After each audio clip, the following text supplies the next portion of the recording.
అందరికీ నమస్కారం. ఈరోజు పోలవరం ప్రాజెక్టు, పోలవరం ఆంధ్రప్రదేశ్ రాష్ట్రానికి ఒక వరం. ఈరోజు మన పరిస్థితి మనం చూస్తే ఒక పక్కన గోదావరిలో 3000 టీఎంసీ నీళ్లు సముద్రంలోకి వెళ్తున్నాయి. ఇంకొక పక్క కృష్ణా నదిలో నీళ్లు రాని పరిస్థితి. దీనివల్ల రాయలసీమ చాలా ఇబ్బందులు పడతా ఉంది. కొన్ని జిల్లాల్లో నీళ్లు లేకుండా కరువు వచ్చే పరిస్థితి వస్తూ ఉంది. ఇవన్నీ దృష్టిలో పెట్టుకొని మనం పోలవరానికి బాగా ప్రాధాన్యత ఇచ్చాం. కేంద్ర ప్రభుత్వం కూడా సహకరించారు. నరేంద్ర మోడీ గారు ప్రధానమంత్రి అయిన వెంటనే మొదటి కేబినెట్ మీటింగ్ పెట్టడం, ఆ కేబినెట్ మీటింగ్ కంటే ముందు నేను ఒకటి కోరాను, మీరు పార్లమెంట్ సమావేశాన్ని పెడుతున్నారు, భవిష్యత్తులో పోలవరం ప్రాజెక్టు మీరు టేకప్ చేయకపోతే ఇబ్బందులు వస్తాయి, ఆ ఇబ్బందులు తొలగించాలంటే 7 మండలాలు ఇవ్వాలని కోరాం. ఆ 7 మండలాలు పార్లమెంట్ సమావేశం కంటే ముందే ఒక ఆర్డినెన్స్ ద్వారా మనకిచ్చి అక్కడి నుంచి ఈ కార్యక్రమానికి శ్రీకారం చుట్టారు. ఇది జాతీయ ప్రాజెక్టుగా కూడా అనౌన్స్ చేశారు. ఇది జాతీయ ప్రాజెక్టుగా కూడా అనౌన్స్ చేసి ఈ ప్రాజెక్ట్ని ఫాస్ట్ ట్రాక్లో పెట్టారు.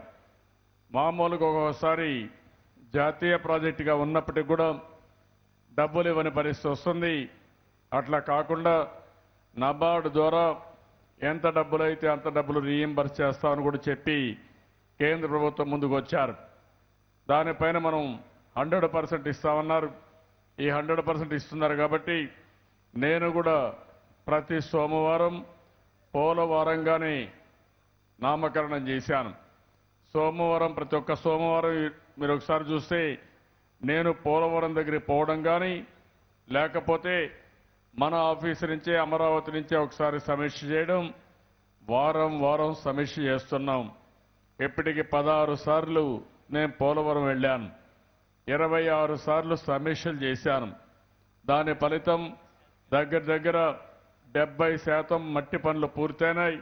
ఇంకొక పక్క కాంక్రీట్ పనులన్నీ కూడా ముమ్మరంగా జరుగుతున్నాయి. ఇంకొక పక్క డయాఫామ్ వాల్ కూడా పూర్తిగా పని శీఘ్రతరం అనుకున్న దానికంటే ముందే కంప్లీట్ అయ్యే పరిస్థితి వస్తూ ఉంది. ఇంకొక పక్కన గేట్లు కూడా 48 గేట్లకు కానీ ఈ నెలకి 16 గేట్లు కూడా పూర్తి చేశాం. ఇంకొక పక్కన మీరు ఒకసారి ఆలోచిస్తే కాఫర్ డ్యామ్ కానీ అన్ని పనులు కూడా పూర్తిగా ఒక కంట్రోల్లో చేస్తున్నాం. మనందరి అభిప్రాయం 2018కి పోలవరం ప్రాజెక్టు పూర్తి కావాలని, అది కూడా గ్రావిటీతో నీళ్లు ఇవ్వాలని, 2019కి పోలవరం ప్రాజెక్టు పూర్తిగా కంప్లీట్ చేయడానికి ఒక టైం బౌండ్ ప్రోగ్రాం పెట్టుకొని ముందుకు పోతున్నాం. నేను చాలాసార్లు చెప్పాను, 2 ప్రాజెక్టులు, ఒకటి పోలవరం, 2 అమరావతి. ఈ 2 కూడా తెలుగు వారికి చాలా అవసరం, ఆంధ్రప్రదేశ్కి ముఖ్యంగా అవసరం. ఒక పక్క కరువు పోవాలంటే నదుల అనుసంధానం కావాలి. ఆ సబ్జెక్ట్ రేపు తీసుకుంటున్నాం. నదుల అనుసంధానం కావాలనుకున్నప్పుడు నీళ్లు లేకపోతే నదుల అనుసంధానం చేసిన ఫలితాలు రావు కాబట్టి పోలవరాన్ని పూర్తి చేసుకుంటున్నాం. ఇంకొక పక్కన అమరావతి మనందరి రాజధాని, దీన్ని కూడా ప్రతిష్టాత్మకంగా చేసుకోవాల్సిన అవసరం ఉంది. హైదరాబాద్లో మీరు చూస్తే దాన్ని వచ్చినప్పుడు నేను మాట్లాడతాను. ఈ 2 ప్రాజెక్టులు ప్రత్యేకంగా శ్రద్ధ పెట్టాం. ఈరోజు పోలవరం ఆన్లైన్లో కూడా మీరు ఎవరైనా చూసుకోవచ్చు, ఇప్పుడే కనపడుస్తూ ఉంది. ఎక్కడికక్కడ ఏ విధంగా పని జరుగుతుందో నేను వర్చువల్ ఇన్స్పెక్షన్ చేసి సమీక్ష చేయడమే కాకుండా ఎవరైనా కావాలంటే దాన్ని కూడా చూసుకునే అవకాశం కూడా ఇచ్చాం. దీనిపైన ముమ్మరం చేయడం కానీ ప్రజలందరి ఆశీస్సులతో ఈ ప్రాజెక్టు పూర్తి చేసే పరిస్థితి వస్తుంది. ఈ మహానాడులో మిమ్మల్ని అందరినీ ఒకటే కోరుతున్నా, ఇది భారతదేశంలోనే ఇప్పుడు జరిగే ప్రాజెక్టులో అతి పెద్ద ప్రాజెక్ట్ ఇది. అదే సమయంలో గేట్లు కూడా ఎత్తైన గేట్లు, టోటల్గా 48 గేట్లు వస్తున్నాయి. ఇదే కాకుండా ఇంకొక పక్కన ఆలోచిస్తే స్పిల్ వే కానీ స్పిల్ ఛానల్ కానీ అతి పెద్ద ఛానల్ కూడా. అంటే ఆల్ పారామీటర్స్లో ఒక్కొక్క సంవత్సరం 50 లక్షల క్యూబిక్ మీటర్లు వర్షపాతాన్ని సముద్రంలో పోయినప్పుడు 50 లక్షల క్యూసెక్స్ ఆఫ్ వాటర్ పోవడానికి మొత్తం రెడీ చేస్తున్నాం. అంటే ఇంత పెద్ద ఎత్తున ఇంత పెద్ద ఫ్లడ్ పోవడానికి ఏ ప్రాజెక్టులో కూడా తయారు చేయలేదు. అలాంటిది ఇక్కడ మనం తయారు చేయడం జరిగింది. నేను మిమ్మల్ని అందరినీ ఒకటే కోరుతున్నా, మళ్ళీ ఇలాంటి ప్రాజెక్ట్ ఆన్గోయింగ్ వర్క్ చూడాలంటే మీకు చూసే అవకాశం కూడా జీవితంలో రాదు. అంత పెద్ద ప్రాజెక్ట్ ఇది. అందుకే ప్రతి ఒక్క నాయకుడు, ఇక్కడుండే నాయకుడు, ఆంధ్రప్రదేశ్ ప్రజానీకం ఈ ప్రాజెక్టు పనులు జరిగినప్పుడు ఒకసారి చూడాలి. దగ్గర దగ్గర 3,600 నుంచి 4,000 మంది పనిచేస్తున్నారు. 4,000 మంది పనిచేస్తూ ఇందులో స్కిల్డ్ లేబర్ ఉన్నారు, అన్స్కిల్డ్ లేబర్ ఉన్నారు. ఇంకొక పక్క పెద్ద ఎత్తున మెషినరీ చూస్తే భారతదేశంలోనే కాదు ప్రపంచంలోనే ఆధునికమైన మెషినరీ అంతా తీసుకొచ్చారు. అలాంటి మెషినరీ అంతా కూడా పనిచేస్తూ ఉంది. అందుకే నేను మిమ్మల్ని కోరుతున్నా, ఒక పక్కన కొన్ని అయితే జర్మనీ నుంచి వచ్చారు, కొంతమంది వేరే కంట్రీస్ వచ్చాయి, దేశంలో ప్రతిష్టాత్మక కంపెనీలు కూడా వచ్చాయి. అందరూ కలిసి ఈ ప్రాజెక్టు కంప్లీట్ చేస్తున్నారు. ఇంకొక పక్క సిడబ్ల్యూసి కూడా ఎప్పటికప్పుడు పర్యవేక్షిస్తున్నారు. ఒక ప్యానెల్ ఆఫ్ ఎక్స్పర్ట్స్ ఈ ప్రాజెక్టు మీద పనిచేస్తున్నారు. ఇండియాలో ఉండే ప్రీమియర్ ఇన్స్టిట్యూట్స్ ఏవైతే ఉన్నాయో, ఢిల్లీ ఐఐటి కానీ, పూణే ఐఐటి కానీ, ఖరగ్పూర్ కానీ, వాళ్ళు కూడా ఎప్పటికప్పుడు డిజైన్స్ ఇస్తున్నారు. జియోలాజికల్ ఆఫ్ ఇండియా, ఎందుకంటే గ్రౌండ్ మీద ఎలాంటి చేయాలో వాళ్ళు కూడా ఐడియాస్ ఎప్పటికప్పుడు ఇస్తున్నారు. అలాంటిది వివిధ రంగాలకు సంబంధించిన నిపుణులు ఎప్పటికప్పుడు పర్యవేక్షిస్తున్నారు, ఎప్పటికప్పుడు వాళ్ళ ఆలోచనలు ఇస్తున్నారు. అదే సమయంలో ఎక్కడ అడ్మినిస్ట్రేషన్లో ఒక చిన్న ఆలస్యత్వం లేకుండా మనం పనిచేస్తున్నాం.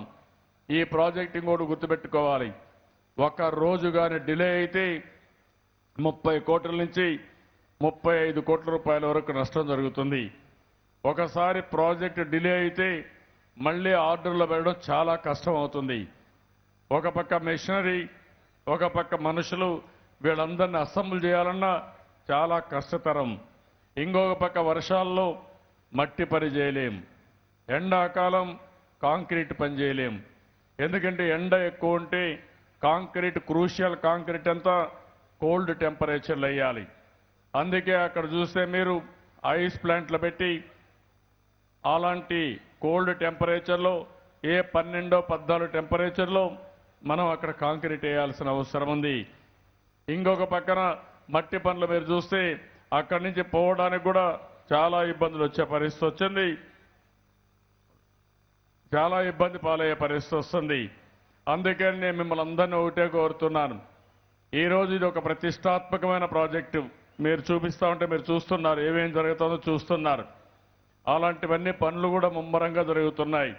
కాబట్టి అందరూ కూడా ఒకసారి ఈ ప్రాజెక్టు విజిట్ చేయడం మీ జీవితంలో అవసరం కూడా. ఇది అరుదైన అనుభవం. కృష్ణా పుష్కరాలకు వచ్చారు, గోదావరి పుష్కరాలకు వచ్చారు, పుణ్య స్నానాలు చేశారు, దేవతలు కొలిశారు, అదే మరిగా ప్రకృతితో మమేకమయ్యారు. అదే సమయంలో ప్రజలకు జీవనాడి, ఆంధ్రప్రదేశ్ జీవనాడి అలాంటి ప్రాజెక్టు పనులైనప్పుడు మీరు కూడా చూస్తే ఆ ప్రాజెక్టు ఏ విధంగా జరుగుతుందో మీకు ఒక ఐడియా వస్తుంది. కాబట్టి మిమ్మల్ని అందరినీ కోరుతున్నాం, నేను ఇది ఒక ప్రతిష్టాత్మకంగా తీసుకున్నా. కేంద్ర ప్రభుత్వం పూర్తిగా ఈ ప్రాజెక్టు సహకరిస్తున్నారు. వాళ్ళు ఒకసారి లేట్ అయితే మనం డబ్బులు కూడా ఖర్చు పెట్టి ముందుకెళ్ళిపోతున్నాం. అదే మరి రియంబర్స్మెంట్ ఇస్తున్నారు. ఇలాంటి ప్రాజెక్టు పూర్తిగా సకాలంలో పూర్తి చేయాలని. అందులో కూడా ఇంకొక మాట మీరు చూశారు, లో హ్యాంగింగ్ ఫ్రూట్ కింద పట్టసీమ పెట్టి పోయిన సంవత్సరమే గోదావరి, కృష్ణా నదుల అనుసంధానం జరిగింది. భారతదేశంలో నదుల అనుసంధానం గురించి ఎన్నో సంవత్సరాలుగా మాట్లాడారు, కానీ మొట్టమొదటిసారిగా 2 ప్రధాన నదుల్ని అనుసంధానం చేసిన ఘనత ఈ తెలుగుదేశం ప్రభుత్వానికే దక్కింది. ఇది ఒక చరిత్ర, ఆ విషయం మీరు గుర్తుపెట్టుకోవాలి. అదే సమయంలో ఇప్పుడు 2 నదులు గ్రావిటీతో నీళ్లు తేవడానికి అనుసంధానం చేస్తున్నాం.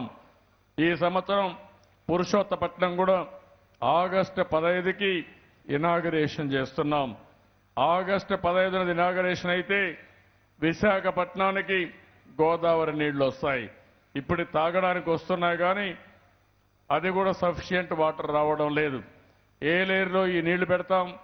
ఏలేరులో నీళ్లుంటే మొత్తం కూడా విశాఖపట్నానికి నీళ్లు వచ్చే అవకాశం ఉంటుంది. అటు విశాఖపట్నం అటు కృష్ణా నదికి ఈ నీళ్లు ఈ సంవత్సరం నుంచి వస్తాయి. రాబోయే రోజుల్లో పోలవరం పూర్తయితే 2018 ఈ సమయానికి గ్రావిటీ తీసుకొస్తాం. 2019 ఈ సంవత్సరానికి పూర్తిగా ప్రాజెక్టే పూర్తి చేసే కార్యక్రమానికి శ్రీకారం చుడతాం. దీనికి మీ ఆశీస్సులు కావాలి. రాష్ట్ర ప్రజానీకం ఆశీస్సులు కావాలి. మీ సహకారం కావాలి. ఇది ఒక ప్రతిష్టాత్మకమైన ప్రాజెక్టు. అందరూ కూడా మనస్ఫూర్తిగా ఈ ప్రాజెక్టు పూర్తి కావాలని ఆశీర్వదించవలసిగా కోరుతున్నాం. సహకరిస్తామని, ఈ ప్రాజెక్టు పూర్తి చేయడానికి అన్ని విధాలా మా సహకారాన్ని అందిస్తామని గట్టిగా చప్పట్లు కొట్టి మీ హర్షాన్ని ఆమోదాన్ని తెలియజేయాలి. ఇంకొక పక్కన మీరు చూస్తే కొంతమంది వ్యక్తులు అదే మరి వైఎస్ఆర్ కాంగ్రెస్ పార్టీ అనునిత్యం అడ్డం పడుతున్నారు. హైకోర్టుకు పోతారు, సుప్రీంకోర్టుకు పోతారు, గ్రీన్ ట్రిబ్యునల్ దగ్గర పోతారు, లేకపోతే ఎక్కడికక్కడ అడ్డం పడే ప్రయత్నం చేస్తూనే ఉన్నారు. రైతులను రెచ్చగొడతారు, ల్యాండ్ ఎక్విజిషన్ ఇవ్వనీయకుండా చేస్తారు. కానీ విజ్ఞతతో అందరూ సహకరించారు. ఎక్కడైనా ఒకరిద్దరు సహకరించకపోతే మనం ముందుకు పోతే లాస్ట్కు వాళ్ళు కూడా సహకరించే పరిస్థితి వచ్చింది. ఇది చూసి వైఎస్ఆర్ కాంగ్రెస్ పార్టీ కానీ మిగిలిన కొంతమంది దుష్ట శక్తులు ఎప్పటికప్పుడు భరించలేకపోతున్నారు. వాళ్ళు ఏమి చేసినా ఈ ప్రాజెక్టు ఆగదు. ఈ ప్రాజెక్టు పూర్తవుతుంది. తెలుగు వారి కళ, ఆంధ్రప్రదేశ్ కళ, చిరకాల వాంఛ ఈ పోలవరం ఇది జరుగుతుంది. జరిపిస్తామని మరొక్కసారి మీకు తెలియజేస్తూ మీరందరూ నిండు మనసుతో మరొక్కసారి సహకరించవలసిగా, ఆమోదించవలసిగా అందరినీ కోరుతున్నా.